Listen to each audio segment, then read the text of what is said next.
Hoje vamos refletir sobre um dos momentos mais impressionantes, e talvez, mais intrigantes de toda a Bíblia, a escolha entre Jesus e Barrabás. Uma decisão que não só marcou um ponto crucial na história da humanidade, mas que também revela verdades profundas sobre a nossa própria natureza, sobre a graça e sobre o sacrifício.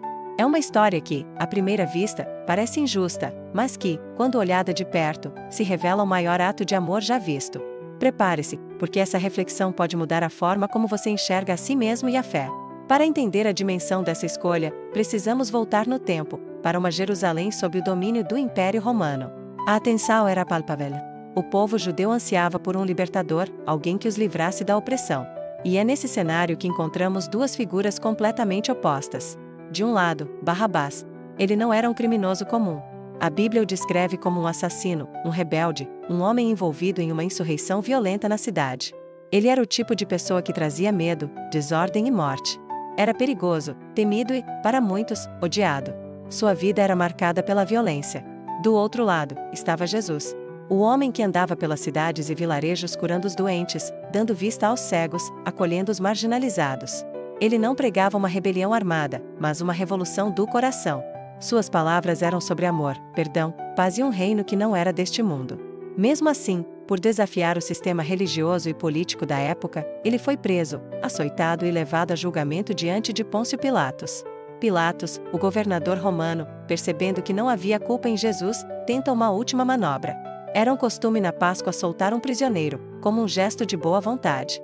Então, ele oferece ao povo uma escolha que ecoaria pela eternidade. Quem vocês querem que eu solte? Jesus, chamado Cristo, ou Barrabás?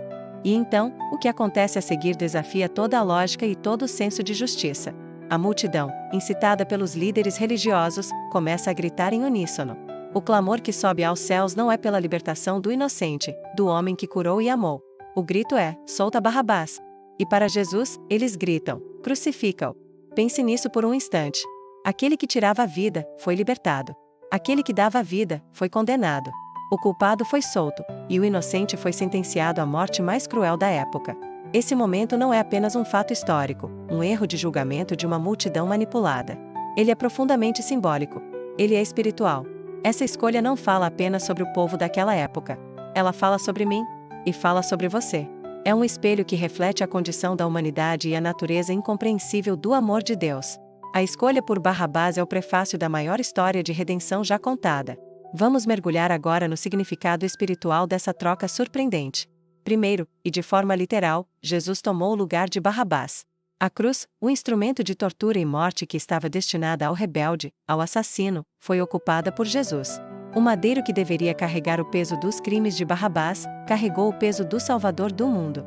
Jesus morre no lugar de um homem comprovadamente culpado. E isso é uma prévia, um anúncio poderoso do que ele faria por toda a humanidade: morrer no lugar dos pecadores. Ele não morreu como um mártir político, mas como um substituto.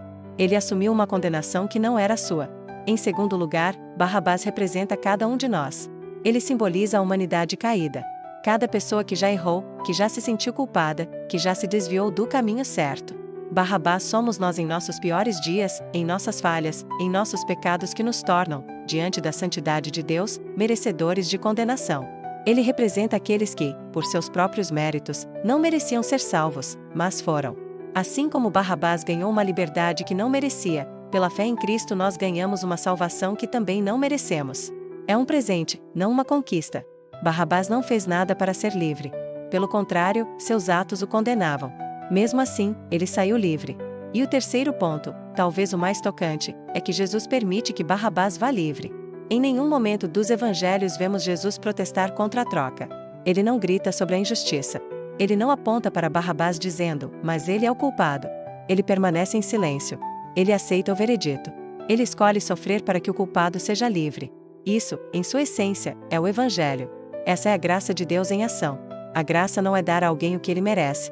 É dar a alguém o que ele precisa, mesmo sem merecer. É amor incondicional que se sacrifica pelo outro. A liberdade de Barrabás foi comprada pelo sofrimento de Jesus. Agora, vamos trazer essa história para a nossa realidade. Pense na sua vida. Quantas vezes, conscientemente ou não, nós fazemos a mesma escolha daquela multidão? Quantas vezes escolhemos o Barrabás em nossas vidas, o orgulho, a mentira, o egoísmo, o vício, em vez de escolher Jesus, que nos oferece vida e liberdade verdadeira? Quantas vezes erramos, caímos, pecamos e nos sentimos sujos e indignos?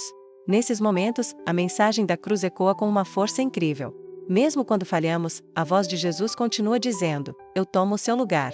Eu pago o preço por esse erro. Eu libero você da culpa.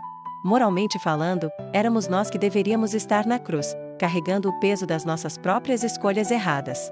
Mas Cristo, em seu amor infinito, assume a nossa culpa. Ele se torna o nosso Barrabás, para que nós pudéssemos ser livres. Barrabás, em última análise, somos nós. Nós fomos soltos porque ele foi para a cruz. Entender isso não é para nos sentirmos culpados, mas para nos sentirmos amados de uma forma que transcende a nossa compreensão. É um amor que não desiste, que não acusa, mas que restaura. Uma curiosidade interessante é que a Bíblia não nos conta o que aconteceu com Barrabás depois que ele foi solto. Ele simplesmente desaparece da narrativa. E talvez isso seja proposital. Talvez o silêncio da Escritura sobre o destino dele seja um convite para nós. Porque a pergunta mais importante não é: o que Barrabás fez com a liberdade que ele ganhou? A pergunta que Deus faz a cada um de nós hoje é: o que você vai fazer com a liberdade que Jesus te deu? Você vai voltar para a vida de rebelião e crime, ou vai usar essa segunda chance para viver uma nova história? A liberdade que Cristo nos oferece não é para continuarmos errando, mas para termos a força de viver de uma maneira diferente, uma vida que honre o sacrifício que foi feito por nós. A história de Barrabás não tem um final, para que a sua história possa ter um. Chegando ao final da nossa reflexão, fica claro que a história de Barrabás é muito mais do que um relato histórico. É o coração do Evangelho pulsando nas páginas da Bíblia. Barrabás foi liberto no corpo naquele dia. Mas através de Jesus, você e eu podemos ser libertos na alma, hoje e para sempre. Jesus tomou o lugar dele, e ele toma o nosso lugar também. A dívida que tínhamos foi paga na cruz. Que hoje, ao nos depararmos com as escolhas da vida, a gente escolha não ser como a multidão que gritou por Barrabás, mas que a gente escolha seguir aquele que deu a vida por nós.